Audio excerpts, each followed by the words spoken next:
अचानक प्लॅन ठरला रंगमातेच्या दर्शनाचा। तर नमस्कार मंडळी, स्वागत आहे आपल्या न्यू व्लॉगमध्ये। आम्ही गेलेलो महाडमधील प्रसिद्ध अशा ठिकाणी म्हणजेच तळशी येथील रंगमातेच्या दर्शनासाठी। प्लॅन तर अचानक झाला आणि आम्ही अचानक थेट गेलो रंगमातेच्या दर्शनासाठी।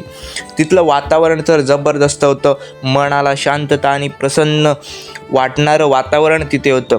या विहिरीमध्ये जो कोणी पैसे टाकतो, कॉईन टाकतो, त्याच्या इच्छा मनोकामना नक्की पूर्ण होतात हे आम्हाला तिथे गेल्यानंतर समजलं। तर आमच्या आर्यनने देखील त्यामध्ये कॉईन टाकला। त्यामध्ये अनेक कॉईन दिसतात, तुम्ही नक्की या ठिकाणाला भेट द्या। अभिषेकने देखील कॉईन टाकला। तर बघा आमचा श्लोक कसा प्रसादी खातोय। तर अशा प्रकारे आम्ही प्रसाद वगैरे घेतला। आमचा स्वराज तर हातानेच नारळ फोडत होता, जणू काय त्याच्या अंगामध्ये दैवी शक्ती संचारली। अशा प्रकारे त्यांनी सर्वांना प्रसाद वाटला। अशा प्रकारे आमचं काहीही नियोजन नसताना अचानक प्लॅन ठरला आणि तो सक्सेसफुल देखील झाला।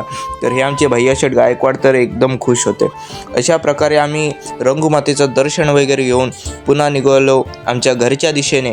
तुम्ही या ठिकाणाला नक्की भेट द्या, कारण नवसाला पावणारी देवी म्हणून या रंगमातेची ख्याती आहे। तुम्ही नक्की तिथे भेट द्या। व्हिडिओ आवडला असेल तर नक्की लाईक करा,